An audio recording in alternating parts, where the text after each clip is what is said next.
Not a ton to say about this outside of it's potentially the worst book I've ever read.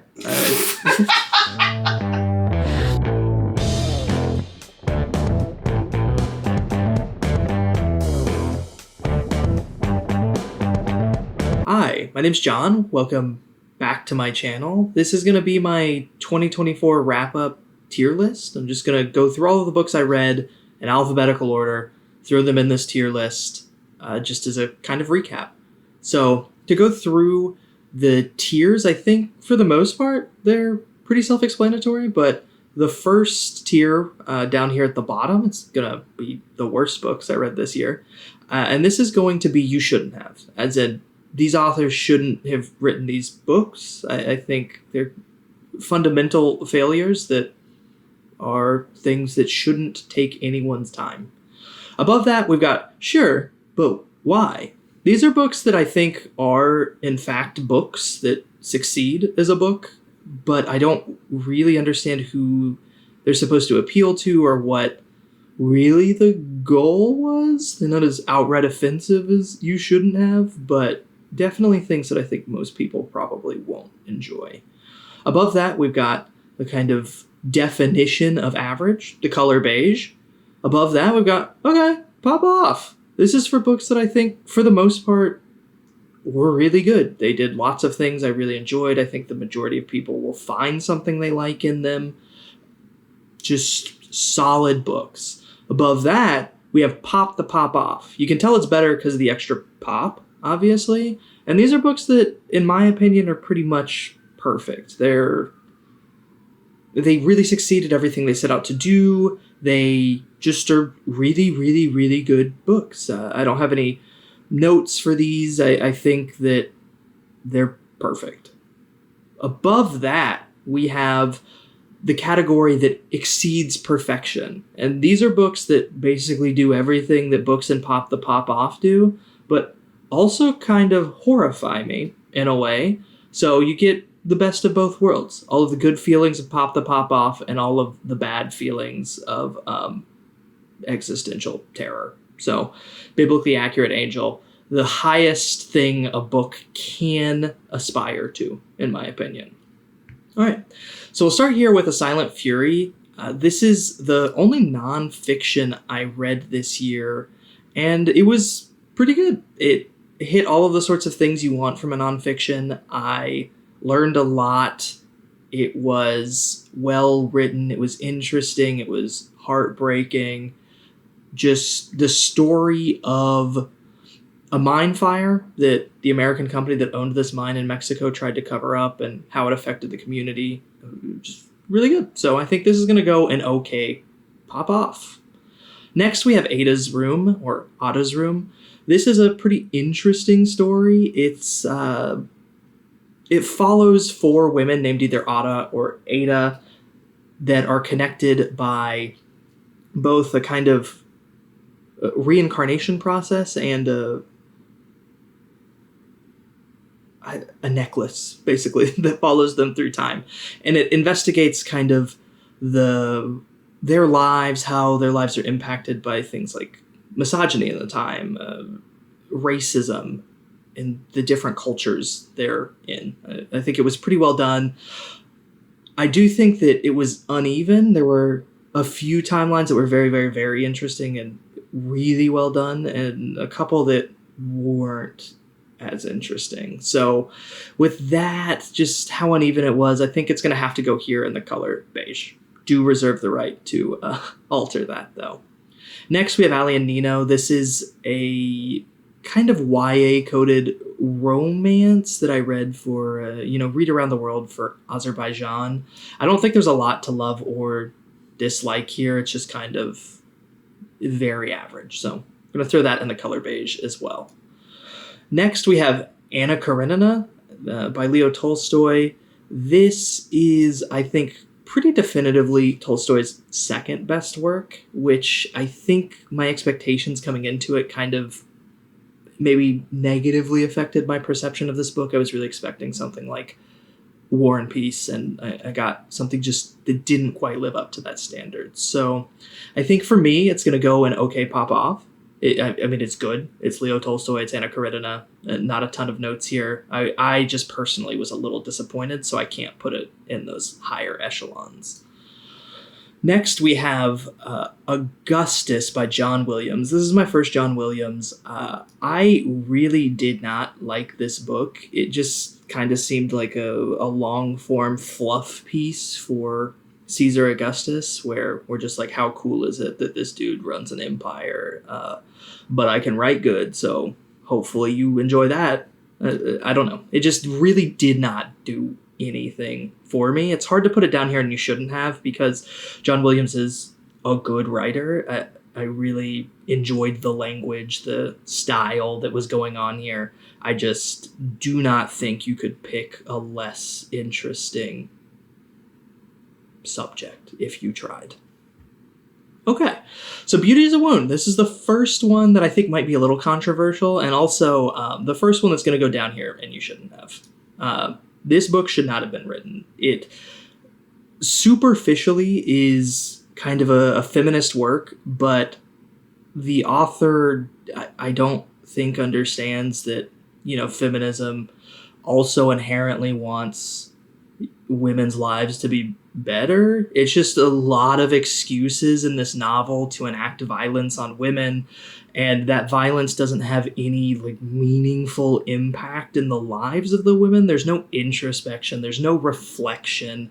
I feel like this book was somebody just wanting to be violent against women and to make people not as mad. They were like, oh, but feminism's good at the end. It was really terrible. I regretted reading it quite a bit. And I honestly should have taken it as an omen when I got this book from the library. One of the pages was just covered in blood. So I think that kind of sums up the experience here. It's actively dangerous to you to read it. Next, we've got The Bee Sting. And this is going to go and Pop the Pop Off. This book, for me, was pretty much perfect. I read it in a couple of sittings. It's relatively long, like most Paul Murray books, but I just loved the family. I loved the tragedy of it. I loved the tension of us finding out little snippets of these people's lives over time, and I just liked the kind of insidious destruction that these personalities being hidden had on all of the characters involved. I think that this was basically a perfect book, and is definitely in the conversation for the best book I read this year. I think it probably is my favorite, but we'll see by the end if I reconsider that. Next, we have Blood Meridian by Cormac McCarthy. And this I'm going to put in OK Pop Off. I think that it was a very interesting novel in the sense of we get to see Cormac McCarthy's kind of nihilistic worldview, which he doesn't justify in any way. He's just like, humans are essentially just violent, and left to their own devices, they'll enact horrifying violence on everyone else. I think it's kind of a hollow thing, which is why it doesn't rank any higher, but his language is beautiful. The images in this book really stick with you. I don't think there's ever been anything more evocative than the dead baby tree. Really a ton of good stuff to hang on here. And I think if you're less off-put by the idea of just unjustified nihilism, this might be a perfect book for you. Generally really good, but doesn't fully hit the pop off for me. Next we have The Book of Chameleons. I read this for Angola, the country, and it was pretty good. It's a story about a guy that creates identities and what happens when one of these identities he sells turns out to be real. I think it was pretty well paced. I was interested for the most part. So I'm going to throw it here and okay, pop off. Next, we've got Bound to Violence, which I think is the book I have the least idea how to feel about here. I don't really understand it. It won a Prix Goncourt, so was judged to be the best French language novel in at least 1 year, and I don't really get that. There's some neat kind of historical context here. I think there's some fun stuff done with language, but generally the narrative is not very good or compelling. It's all over the place. It's kind of confusing, but not in a way where I think the author intended for it to be confusing. And then, there's also the controversy around whether it was plagiarized, whether the kind of accusations around plagiarism were actually just racism in another form. I don't know. There's just so much going on with this book. I think as a book, though, it's pretty mediocre, and I just don't understand how it ever got as much attention as it did. So for me, I think I'm going to put it down here and sure, but why?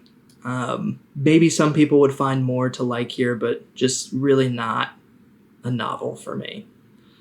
Okay, next we have The House on the Cerulean Sea. This is kind of like a cozy found family queer novel. I think it was a little too cozy for me. I just didn't think there were really any emotional stakes at all. But I also didn't think there was anything really to dislike about it. So I think this is going to go here in the color beige. Next, we've got Before the Coffee Gets Cold. I think most people have an idea of what this is about. There's a time-traveling seat inside of a coffee shop where you can go back and interact with things in your past. For the most part, I don't remember anything about this book. It made absolutely no impact on me. So I think I'll put it down here and sure, but why? Lots of people like it, so there must be something in here that's good. I just don't know what it is because I don't remember the book. Next, we have Counterweight. This is a book I read for the Read Around the World Challenge for South Korea. And this is another book where I think my expectations probably were a little too high coming into it. At a local bookstore, somebody wrote a card and they said, this book is a love triangle between a space elevator and two people. And I thought that was the coolest possible setup. I was super excited going into it. And it turned out just to be a kind of generic sci-fi story. I don't think there was anything bad about it. And I think it probably deserves to be in the color beige. But I was so disappointed that I'm going to put it down here into sure, but why?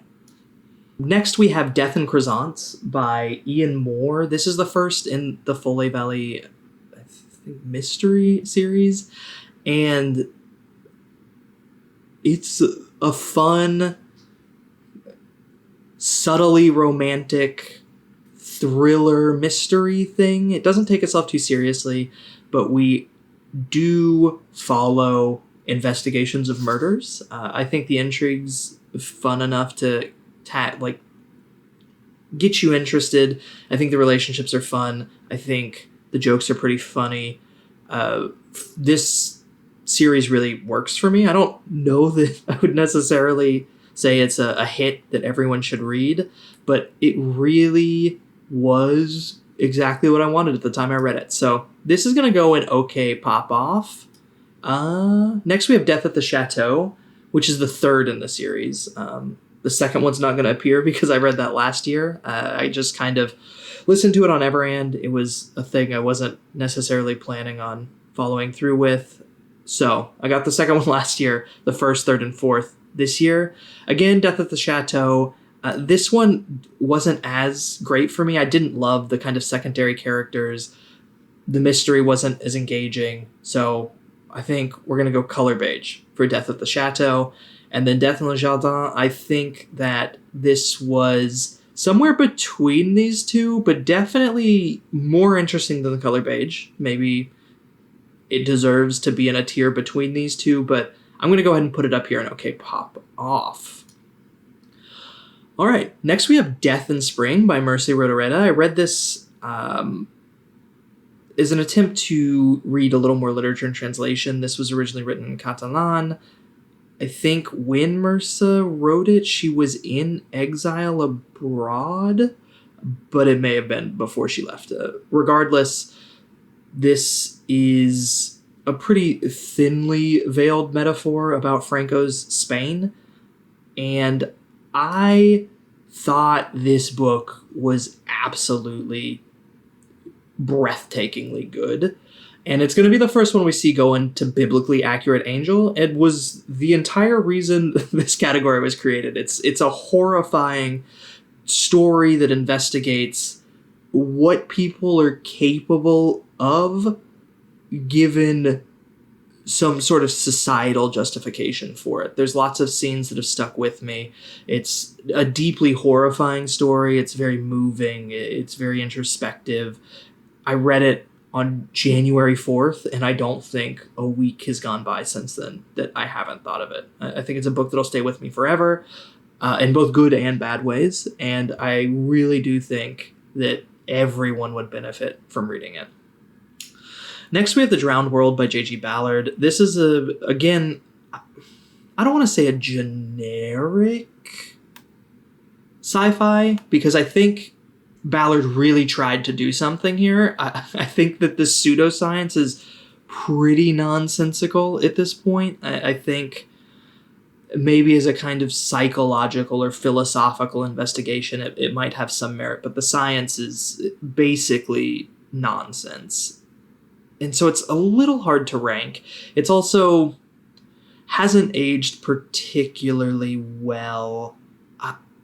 I don't know that there was anything I loved about this, so I think I'm going to go ahead and throw it in the color beige. I think the giant lizards we get to see are cool enough to throw it up here. There's some interesting ideas. There's some definite philosophical investigation of what it means to be human and how our mind would respond if our circumstances were completely changed. We were forced to regress into some prehistoric, more dinosaur kind of environment.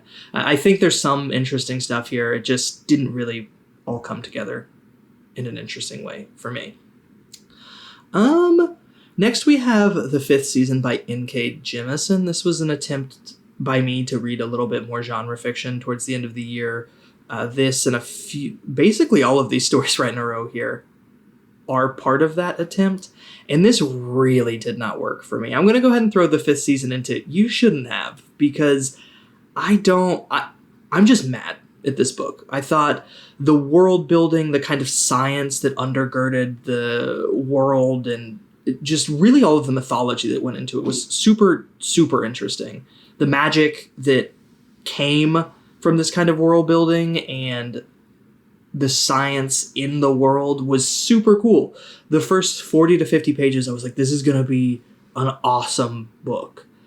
But I never cared about the people or plot. I think a lot of it has to do with the fact that it was pretty grimdark, but there was not really anything except for these kind of horrifying events. It was just every single POV chapter was something bad happens to one of the characters, and then we go and see something bad happen to another character. There was no kind of dynamic range in the set of emotions we're supposed to have here. It was just all tragedy, all supposed to be bad.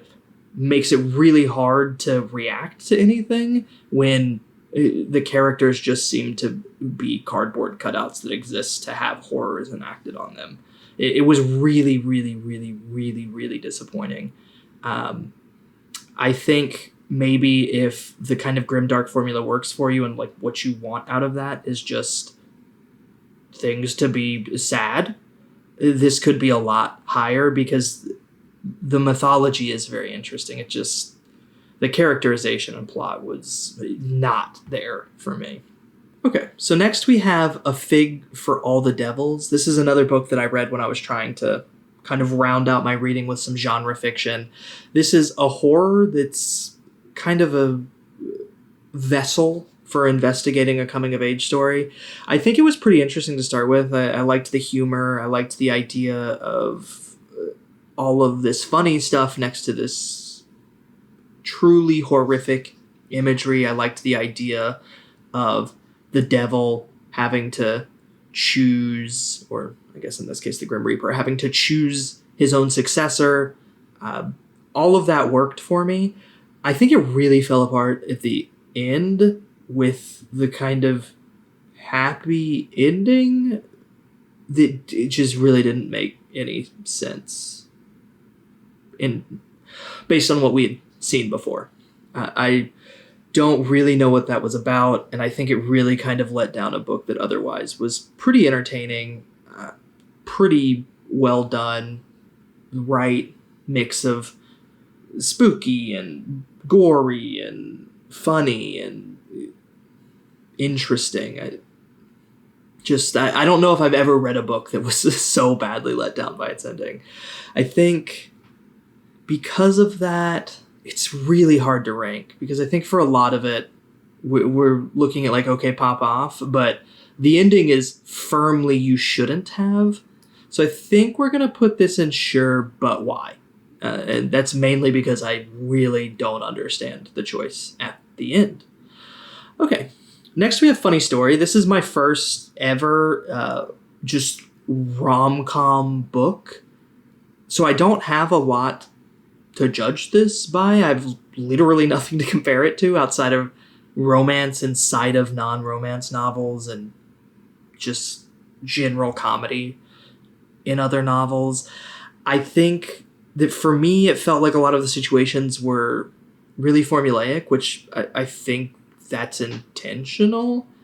And I think once you have more experience with the genre, it's probably something that feels comfortable instead of just generic. I don't know. A lot of the situations that seem to come out of nowhere to kind of force plot progression just did not really work for me super well. The characters also kind of felt more like just a jumbled bag of character traits rather than human beings that have character traits. I think, again, it's probably a shorthand that's used within the genre to get a specific sort of vibe going, but as a new reader, it all just kind of felt a little formulaic, a little clunky, a little inhuman. So the romance part of it was a little flat for me. The comedy, on the other hand, was really good. I think Emily Henry's very funny. I thought her characters were very funny. The situation she was able to create around them, funny. So the romance part of it's probably in the sure but why for me. And the comedies, maybe even all the way in like Pop the Pop Off. It was a very funny book. So I think on average, this is going to fall into the color beige for me. I think if you like romance as a genre, it probably ends up ranking a little bit higher because a lot of the stuff seems just tropey, which my understanding is that's a big thing in romance novels. So I don't know. This might just be my ignorance that leads this to ending up here, but that's how I felt. All right, next we've got General of the Dead Army. This is a book, again, that I read for my Read Around the World challenge. This is for Slovenia, and it's about an Italian general that goes to Slovenia to get the remains of Italian soldiers that had died there during the war, essentially. And we follow this general through Slovenia as he's uncovering the kind of horrors that the Italian army enacted in the war, and our general is coming to terms with that, trying to understand what it means, how he feels, and it's a really interesting kind of investigation. I think it was very well done. I think that the intrigue was good. I had a good time reading it, so I'm going to go ahead and put this in okay pop off. It's definitely something that maybe wouldn't be as good if you had any sort of knowledge of the relationship between Italy and Slovenia, but for me it was really illuminating. I had a good time reading it. All right, next we have Gideon the Ninth. My girlfriend forced me to read this in an attempt to get to Nona the Ninth so that she could have someone to talk to about this series. And spoiler alert, I failed. You can obviously see that Harrow's not on here. You can see that Nona's not on here. I read this, and while I don't necessarily think the book was bad, it definitely felt like it was written for younger audiences. The just kind of style, language, it all skewed a little young for me. It made it kind of hard for me to take the book seriously, and there's a lot of really graphic, serious material happening here. So it was a strange disconnect between how things were being described, how our narrator was experiencing it, and just the gravity of the situation. It didn't click for me. I do think there were some funny things. I think my favorite line of the year did come from this book, where Gideon described a book as wide as a book and no thicker than two books. Honestly, genius line. But for the most part, just not a book written for me. So I think this is going to go in the color beige. I can't say anything that it necessarily did badly. I think if you can deal with the tone of it, it probably ranks much, much higher. It just, I don't know. YA, new adult, the tone of the writing for those sorts of books just does not work for me, generally. Okay. Next, we've got Guards. This was my first and probably last entry in the Discworld series. And I think we're going to uncover something here. And that's that I just don't like fantasy that much. I think there were some funny parts in this book. I don't think it was as funny as it thought it was. Like, I think the humor here is much worse than what you get in this Emily Henry novel, which is weird because I think even more than the Emily Henry novel, this book is predicated on being funny. I don't know, maybe there's something about this specific type of British humor that I don't get, because I also don't tend to like Neil Gaiman. I don't like Douglas Adams. So maybe it's a me issue. I think that some of the characters were fun. It just didn't really come together for me in any way that was particularly good. So I'm going to go ahead and throw this in sure, but why? I feel like a lot of people really love it. It might work for you if the humor is something you're into, just not for me. Next, we have the Heaven and Earth grocery store. This is another one where I think my expectations probably really hurt how much I enjoyed the book. I had this kind of set aside as something I'm like, it won a lot of awards. The premise sounds really cool. I'm going to love this book. I'm going to save it for when I'm in a reading slump. I'll read it and I'll have a really good time. I read it. I had a really bad time. It seemed kind of trite. The characters all seemed formulaic and just hollow. None of the situations made sense. The writing was fine, but I found absolutely nothing to get attached to in this book. It just really, really, really, really did not work for me. And I think some of the stuff, like once we get to the hospital, is verging on kind of offensive. I don't really understand how this got the accolades it did, but it was really not good for me. So I'm going to go ahead and put this in You Shouldn't Have. Next, we have The Hour of the Star. This was my first Clarice Lispector. The tone was kind of crazy. I went into it not knowing really what to expect, and the kind of bleakness, the nihilism of the viewpoint that we get, the fact that I think the narrator thinks we're supposed to think it's funny that the main character's life is so tragic is a little hard to deal with. And then the ending was truly wild to me. I can't say I enjoyed the ride of reading this book. I think for the most part, I was vaguely traumatized and mostly sad.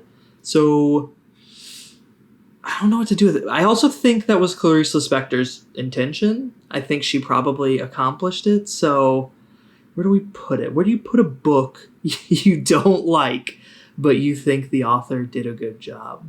I think I'll put it in the color beige for me. I think that maybe if I was in a different mindset, this is something that could do a lot better. But that's where it'll go for now. Next, we have The House of the Spirits by Isabel Allende, and I read this for the Read Around the World Challenge for Chile, and this book was incredible. I think if I hadn't read 100 Years of Solitude or any Garcia Marquez before this, it probably would end up one of my favorite books of all time. I think after that it feels slightly derivative of those, but it does have its own voice, its own viewpoint. It's really heartbreaking. It's really uplifting. It really takes you through all of the ranges of emotions. There are people you love, there are people you hate. I think it was just really, really, really, really well done. And it also covers a period of time that I don't really know a lot about. And, that's the kind of overthrow of Pinochet in Chile. I learned a lot. I laughed. I cried. I think we're going to throw this into Pop the Pop Off. Really, really just solid book. I think if this is your first book that's magical realism, South America, I think it'll be legitimately mind-blowing. Next, we have If on a Winter's Night a Traveler by Calvino, and I don't like the kind of Oulipo movement. I don't really like any of that surrealism. It's never worked for me, so this is probably a me issue, but this is firmly going in. You shouldn't have. If you liked it, I'm really happy for you. I hated this book. The whole premise is what happens if you start telling a story over and over again and you have this really good hook that gets people interested in investigating what the impact of that is on the reader. I don't think that any single thing written in the book was interesting. So for me, it didn't work on any level. I hated it. Maybe my second worst book of the year. All right, next we have Intermezzo by Sally Rooney. This is a really good book. It's really well done. Sally Rooney has a gift for writing characters where she can give you basically unfettered access to these characters. It lets you see their thoughts, see the situations they're in. And then they'll make choices and you just don't understand what happened.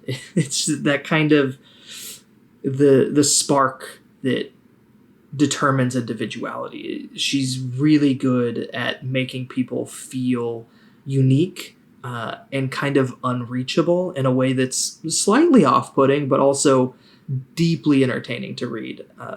So this is going to go into Pop the Pop Off. It was fantastic. I liked the way it was written. I liked having different styles for the brothers to make it pretty easy to just identify at a glance whose POV we were in. I really liked it. Next, we have James by Percival Everett. This book, I think, is let down a lot by the fact that I just hate adventure novels. I don't like Huckleberry Finn. I don't like Tom Sawyer. Don't like Gulliver's Travels. I think just the kind of framework for the book itself doesn't work for me. I think it also, I get that it's supposed to be a commentary on how stupid like Jim was in Huckleberry Finn. It's kind of this like hyper literate, hyper intellectual, very smart characters meant to be a commentary on the Jim that existed in Huckleberry Finn. But it just also kind of came off as Percival Everett thinking that James was only valuable if he was intelligent. Like he had to be smart. He had to be doing all of these things in the background to make him worthwhile. I don't know. It just didn't really work for me in the way it worked for other people. I never connected to it. I think part of it's the fact I don't like adventure novels, but I do think there's something there with the characterization of James and it just not working super well for me. So I'm going to go ahead and throw this in the color beige. Okay, next we have Lilith by Reza Barahani, and calling this a novel I think is a a stretch. It's basically a long form kind of prose poem. It's something I read for the Read Around the World. This is for Iran, and it's absolutely breathtaking. I don't really know how it was translated from Farsi into something that's so impactful and just beautiful and breathtaking as it is here. It's an incredible feat of writing, of storytelling, of construction, and also of translation. I do think that Reza Barahani himself translated it, or at least he translated it from Farsi into French, and then I think somebody else may have translated it from French into English, which is a slightly easier translation process, but it does still have its own issues. It's really impressive how much of the musicality and melody and just general style is maintained. It's all really, really well done. It was beautiful. I learned a ton about kind of the mythology of Islam. I do think that some of it is probably deviates a little bit from what you would get in the Quran or any sort of secondary texts, but I felt like I learned quite a bit about the mythological culture that this is steeped in. It was just beautifully written, very impactful. I really loved it. So I'm going to go ahead and put this in okay pop off. I think it could go higher. There's an argument for it to go higher, but it's also not really a book, like a novel, in my opinion. So I think it's hard to necessarily compare it to these, but no, you know what? It's going to pop the pop off. This is very impressive. The fact that it's still so impactful and it being a prose poem relies so much on the just style and the musicality of the language, and the fact that all of that's maintained in the translation it's super impressive. Okay, next we have The Law of Inheritance. I read this for Egypt in the Read Around the World Challenge. I don't remember a ton about this story, except, some drug use, I think, at some point. Some people are caught copulating in the backseat of a car. Really not much sticking with me here. So I think this is probably going to go in the color beige, because I also don't remember anything offensive about it, or anything off-putting, anything I really disliked. Just know that it could go anywhere here, because I've almost completely forgotten what happened. Next, we have Lucy. This is a story about a woman coming of age in a new country, the kind of new reality of racism she has to interact with as she goes to the United States to nominally study, but mainly to work and eventually become her own kind of person. It was very, very impactful. I think that the rendering of the character Lucy is very realistic. Navigating the sorts of coming of age issues in addition to the kind of heartbreaking realization of the reality of racism in the States. I don't know. This was a very good book for me. Very effective.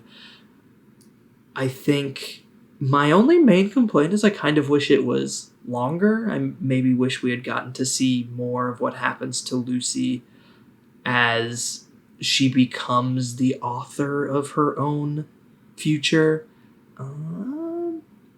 I think I'm going to put this in okay pop off. I think that it's really probably right on the border here. This is probably going to end up being the highest rated thing in okay pop off, and I think I'll leave it here as the cutoff. Anything better than this, I'm going to throw in pop the pop off. Anything that's slightly worse gets in okay pop off. Next, we have A Man Called Ove by Fredrik Backman. This is a pretty formulaic kind of tearjerker about an old man that hates the world and how he learns to love again.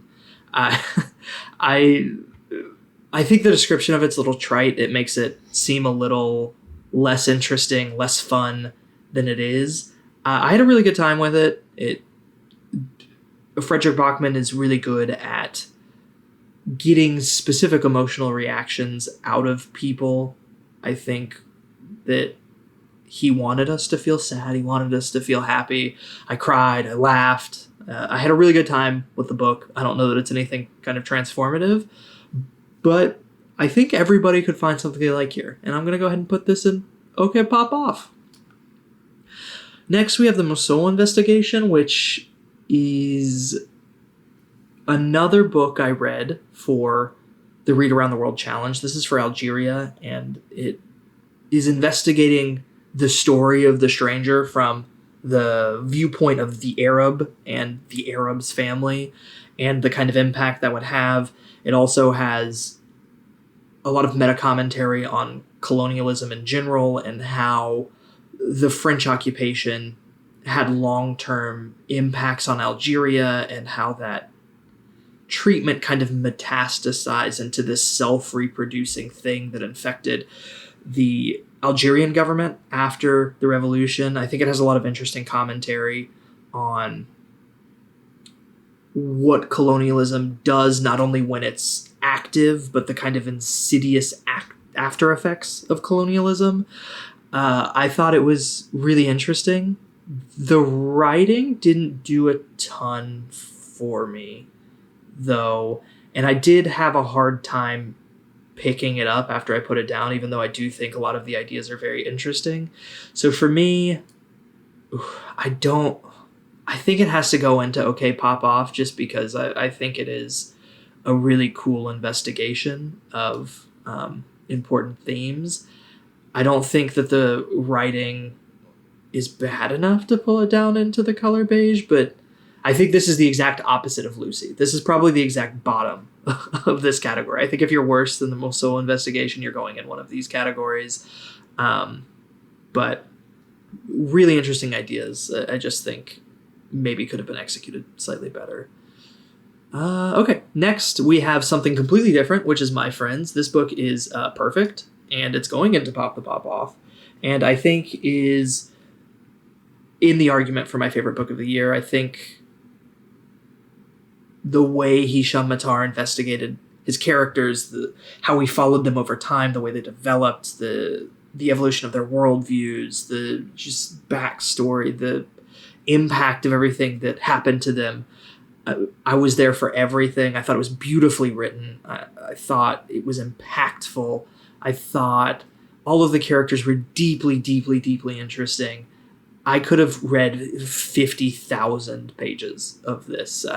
I haven't read anything else by Hisham Matar, but I will definitely be on the lookout for it because this book was incredible. My Friends is, I think, I wasn't terrified, so I can't put it any higher in this absolutely god tier, biblically accurate angel list, but it really is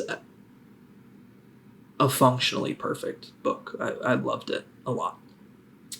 Next, we have My Kind of Girl, which I read for, I think, Bangladesh in the Read Around the World challenge. And this is basically just, we get love stories, quote unquote, love stories told by men that are trapped overnight because their train was canceled. None of the stories were particularly compelling. Obviously, this was translated, so I think maybe some of the quality of the language and storytelling was degraded in that process, but this really did not do anything for me. So I'm going to go ahead and throw this in. You shouldn't have. Next, we have Nervous Conditions. This is another book that tackles the impact of colonialism. It's a lot more personal than the Mosul Investigation. We're following just, a singular kind of narrator as a very young child to kind of early adulthood. And we're seeing the effects racism have on her self-perception, on her village, just how the English taking over the area she lives in impacts everything about her life. Everything changes. The reality of village life is different. It's made to feel less than. It's really well done. I don't want to give too much away about it because a lot of the events are really heartbreaking. We really dive in to the psyche of one specific person and all of the multifaceted ways she's affected by this new colonial presence and the shifting kind of self-perception and also just the drastic change in reality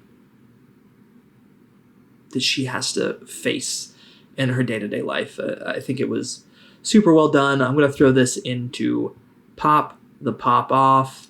I think it's just a really heartbreaking personal look that made me just sad for days after I read it.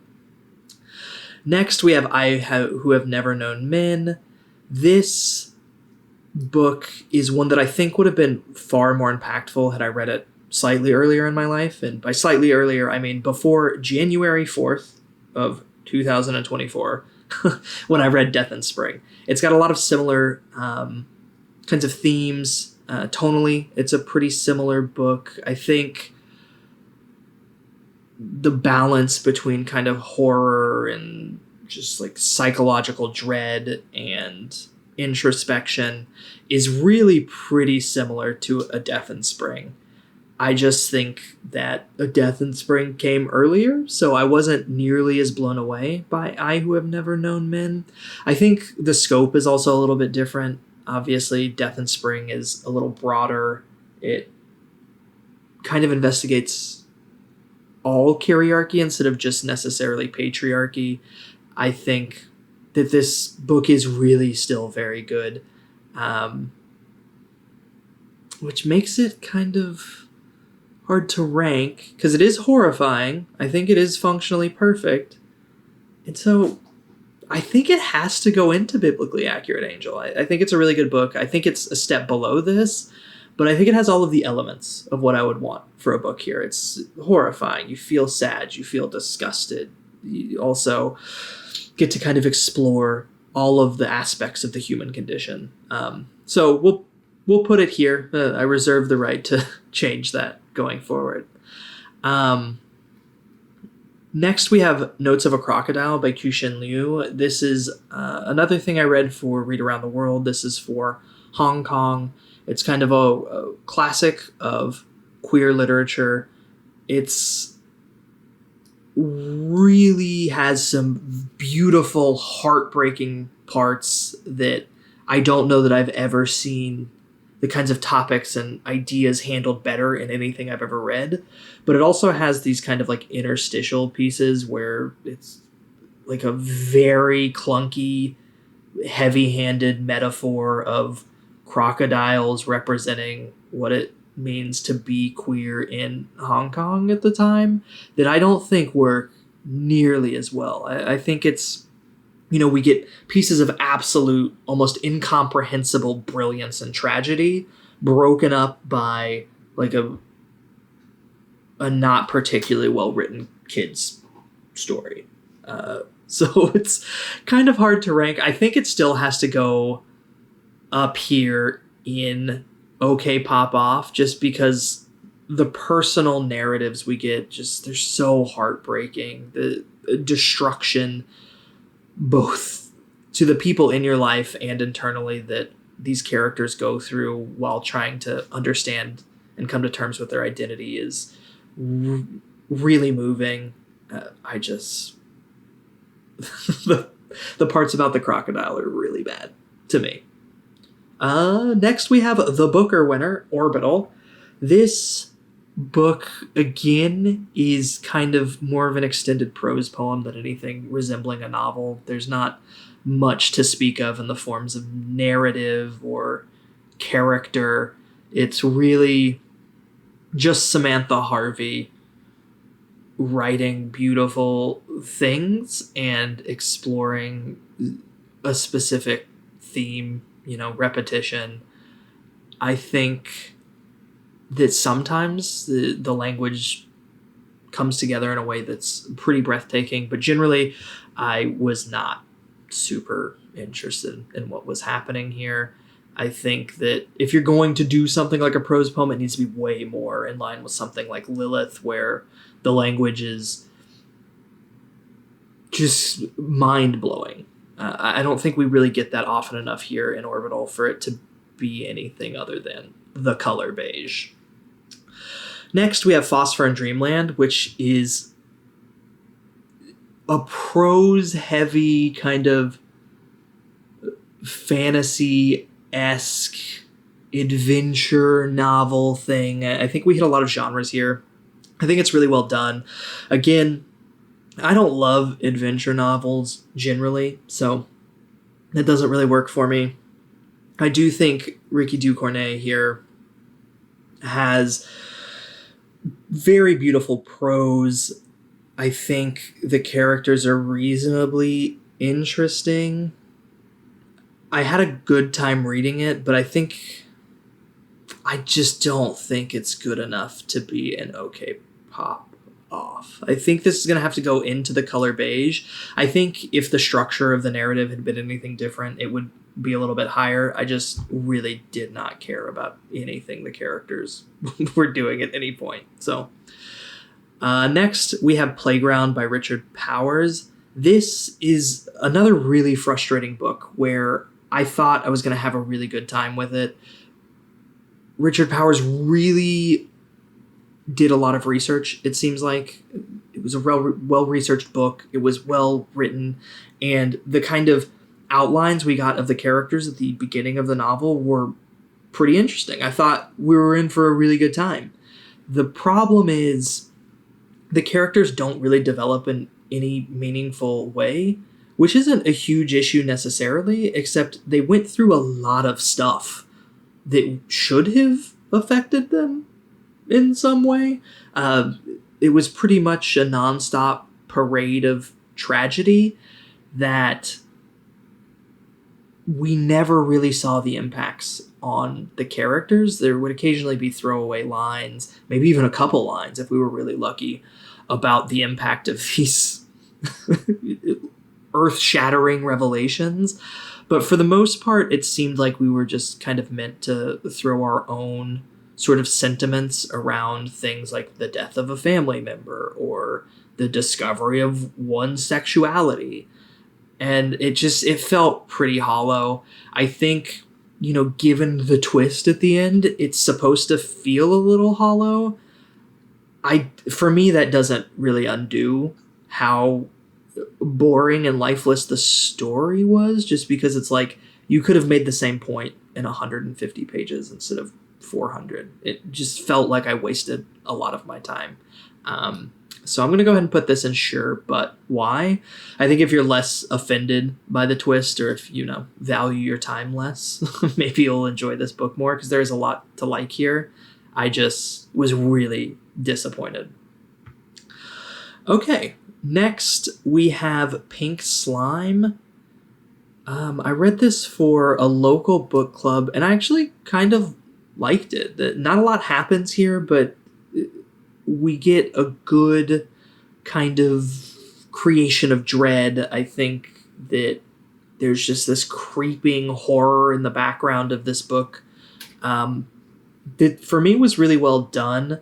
If you're here for plot, if you're here for character development, if you're here for any answers whatsoever, I don't think this is a book that works for you. But I think in terms of kind of metaphor and ambiance, it really, really does a good job. And I think that's what it was trying to do. So I'm going to go ahead and put this in okay, pop off. Next, we have Reykjavik, which I read as Read Around the World for Iceland. And I don't remember what happened with the mystery here at all. Like, we start off and some woman has disappeared on an island off the coast of Reykjavik. I don't remember what happened. I don't remember who committed the crime, but I do remember there were lots of detailed descriptions of how the city of Reykjavik changed over the time period that we were sort of following characters. And I thought that was pretty interesting. I hadn't really seen a book that focused on the development of a city, where the city felt like a changing, growing character in its own right. But I just don't know how high you can rank a mystery novel where I don't remember the mystery or the outcome. So I'll go ahead and throw this in the color beige. Was this the Prime Minister of Iceland who wrote that? Yeah. You should say that. Okay. And I'm being reminded from the Peanut Gallery that an interesting thing about this is that Katrin Jakobsdottir, I think either at the time she wrote this or maybe afterwards, was the Prime Minister of Iceland. So an interesting fact there. I don't know that it changes the ranking in any way, but the more you know. Okay, next we have The Summer Book. And this is just a really not completely cozy, mostly cozy story about how a grandmother and granddaughter spend their summers on an island off the coast of Finland. And I felt really good about it. I thought it was fun. It made me feel fuzzy inside. There was just enough kind of tension with the grandmother's illness and some of the events that happen in the book to kind of give you that range of emotions to make the cozy and happy really hit. It really worked for me. So I'm going to go ahead and put this in okay, pop off. Next is The Teacher of Chops, which I read for Read Around the World for Andorra. And not a ton to say about this outside of it's potentially the worst book I've ever read. I don't think it did anything well. I think even foundationally as like a historical fiction novel, the history was not good. The story was bad. The characters were bad. It was badly written. To the extent where like offensive things would happen. Like the book starts with a child essay scene that is like played off as like fine. And it's just so badly written that it doesn't even really have any impact. This book is terrible. I think legitimately I would have a hard time imagining something being more badly written and still being published. Like I think this is as bad as you can get without self-publishing a book. It was really terrible. Next, we have That Time of Year. I read this as the book for Read Around the World for France. This is another one where it's kind of a thriller mystery sort of thing where I don't remember what happened really or the outcome of it. I think thematically it's maybe trying to achieve something a little more than Reykjavik did, where I think the kind of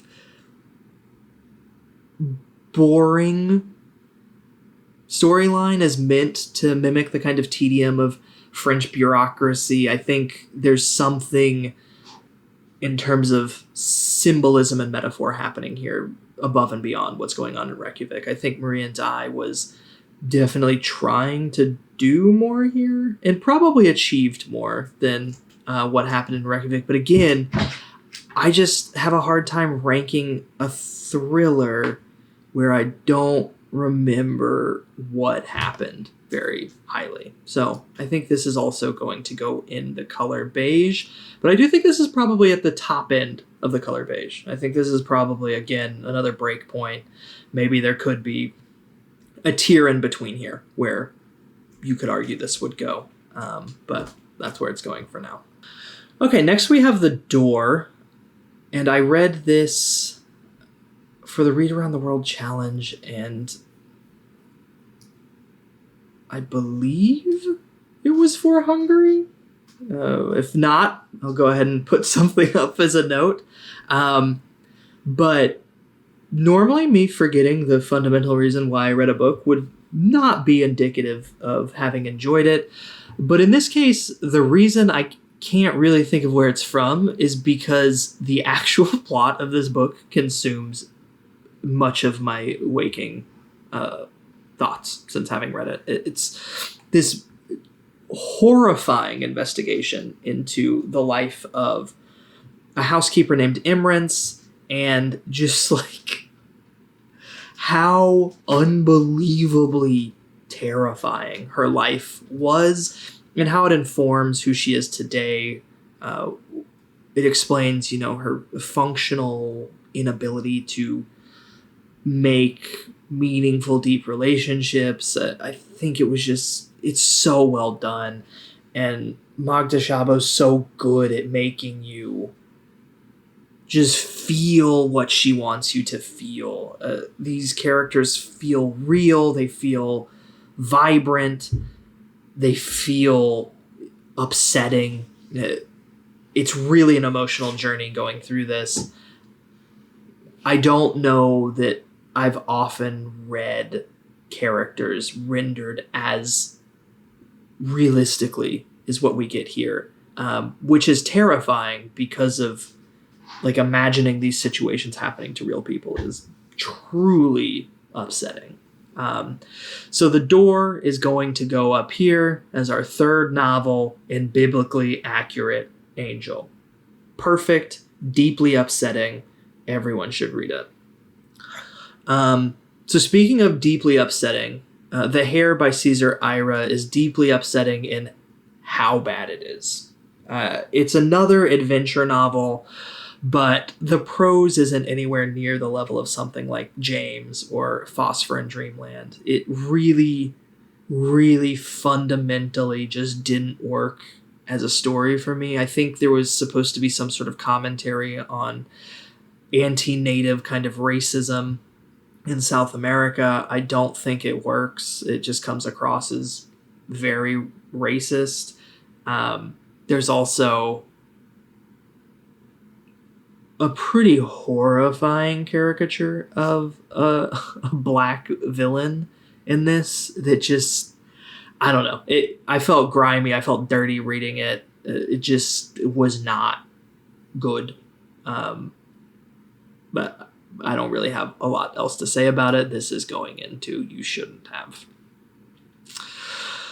Okay, next we have The Murderess. This is a book I read for Read Around the World for Greece, and it's essentially about a woman who wakes up one day and decides to free women from the yoke of misogyny by removing what she sees as the genesis, the justification for all misogyny, and that is children.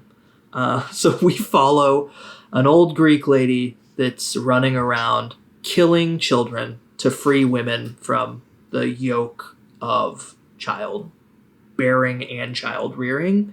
And it's pretty good. I think the premise is funny. I thought it was interesting. It was short enough that it didn't feel like it dragged. I enjoyed it. So we're going to go ahead and throw this an okay pop off.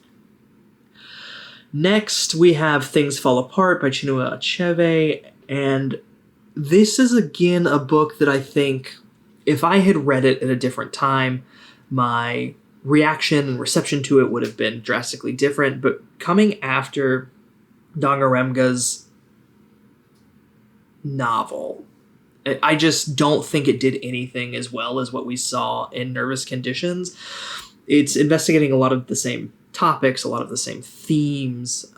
It's about colonialism, how it's affecting life in Africa, and we just follow a character that's much less sympathetic, but also just seems less real. It seems kind of syncretic in the sense of it feels like this character is kind of meant to be archetypal and representative of things instead of being a unique individual. I just didn't really feel nearly as connected to the story as I did with Nervous Conditions.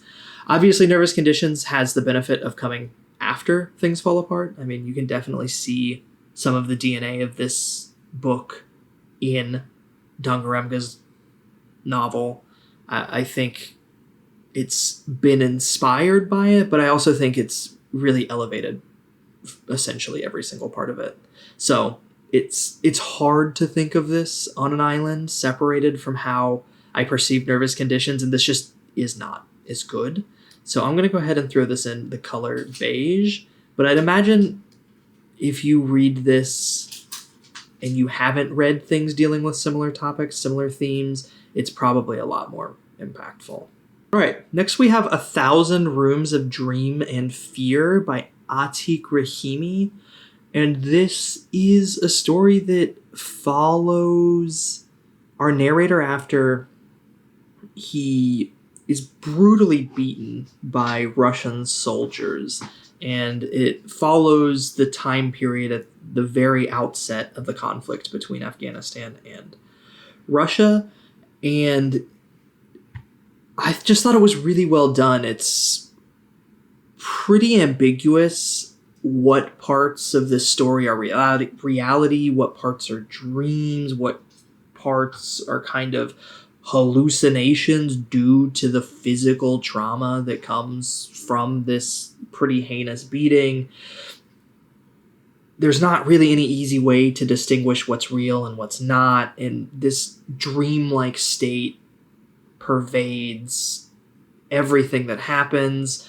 It's heartbreaking.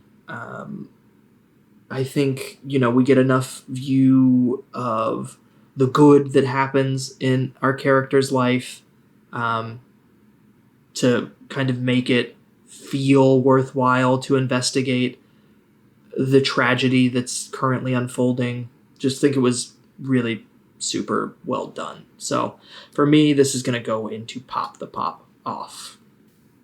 And we're going to take a break because I see a temperature thing. All right, next we have The Thursday Murder Club by Richard Osman. And this is something I read directly in response to how much I enjoyed the Foley Valley novels by Ian Moore. And this just really did not work as well for me. I didn't find the humor as funny. I didn't find the characters as endearing. I didn't find the mystery as compelling. I just really could not get into the story. I absolutely understand why some people would. I think that for a lot of people, this series by Richard Osman fills the space that Ian Moore's series does for me. But I didn't get it. So I'm going to go ahead and throw this in, sure, but why? Next, we have Tram 83 by Fiston Mujila, and this is maybe the book I feel the most conflicted by. I feel like in terms of rendering metaphor, he did a great job. The characters obviously were meant to be stand-ins for specific things that come with colonialism and responses to that colonialism. I think the language was interesting. I think that there's an ability of Mujila to be able to create soundscapes just with the language. I think there's, a percussive nature, kind of jazz-like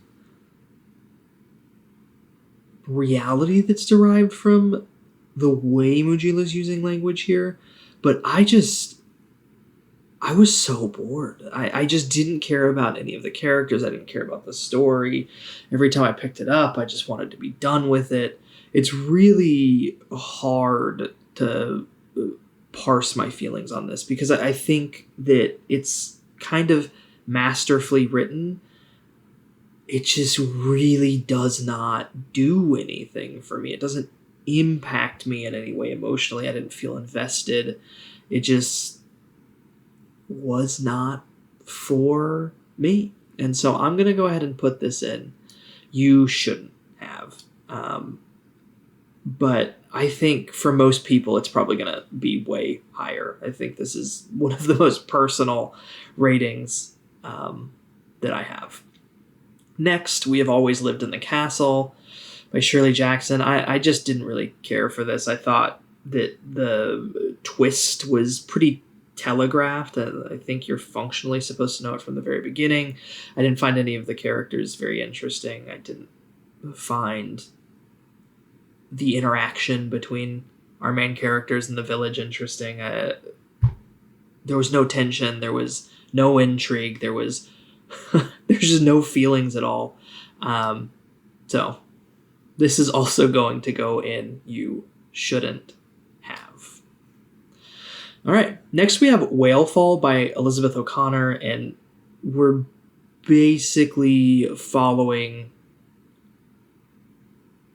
the life of our narrator in an island of, I think it's 49 people, off the coast of Wales at the beginning of World War II. And we kind of see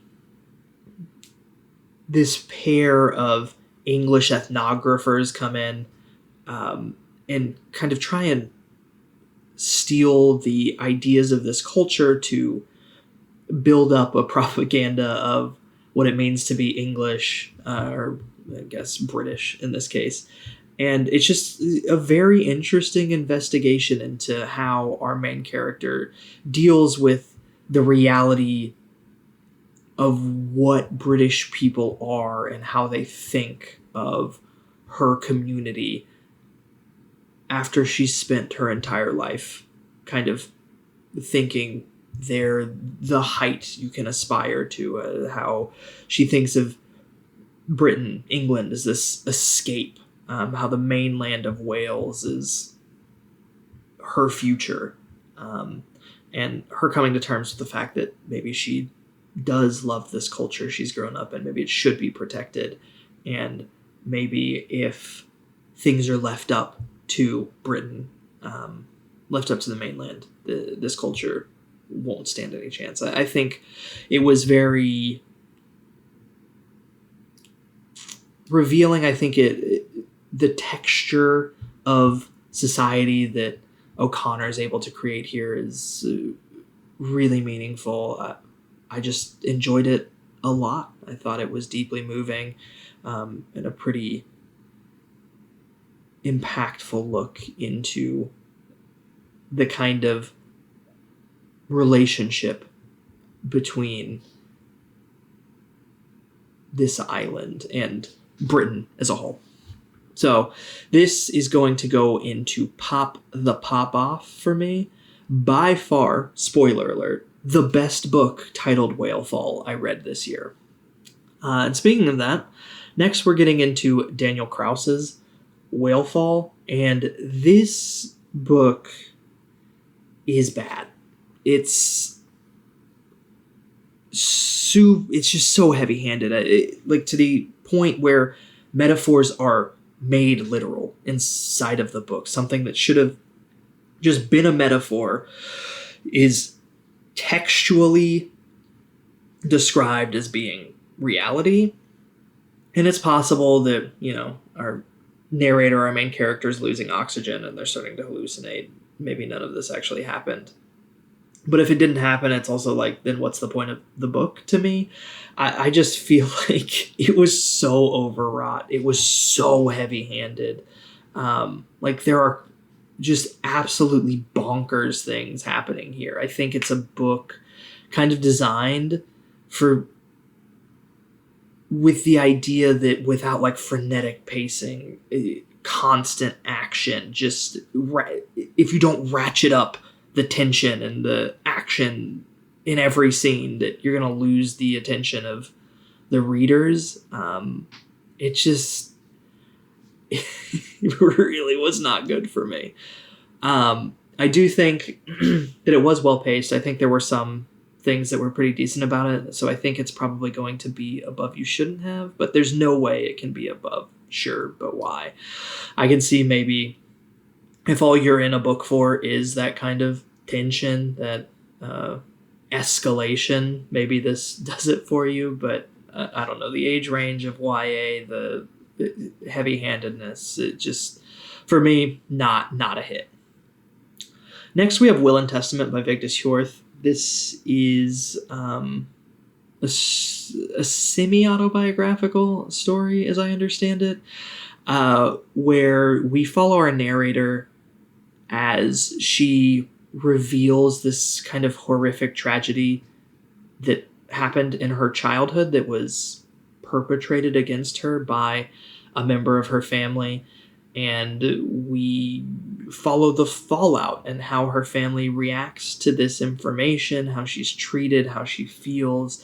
It's very upsetting, especially knowing that it's possibly real events. I think that Hjorth did a really good job of putting us into our narrator's head, feeling what our narrator felt.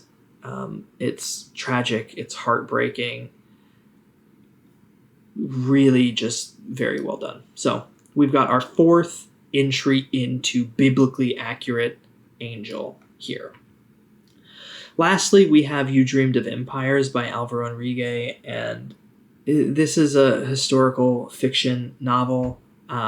When I read it, I really hated it. I think with time, I've just come to realize that I was kind of bored. I didn't care about the subject matter. I don't know that it's a book that merits the kind of strong reaction I had to it at the time.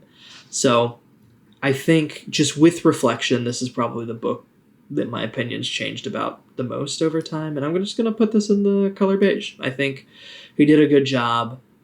It's just the subject matter is deeply uninteresting to me. But, you know, I guess that grades out to average. So this is my thoughts on books this year. I think it's a pretty good distribution, maybe a little more top heavy than I necessarily would have imagined. We've got a lot of stuff up here in Biblically Accurate Angel and Pop the Pop Off. So a pretty good reading year. I think really anything above the color beige I would recommend for most people, and anything in Pop the Pop Off or Biblically Accurate Angel, I think that every human being alive should read. I think that they're functionally perfect books, that the author achieved literally everything they set out to achieve. So if you read a synopsis, a summary, and you seem interested in these books, I think that it would be very difficult to be disappointed by them. So, yeah, that's it. Hopefully I'm a little more consistent in my uploading next year. And here's hoping next year has just as many good books.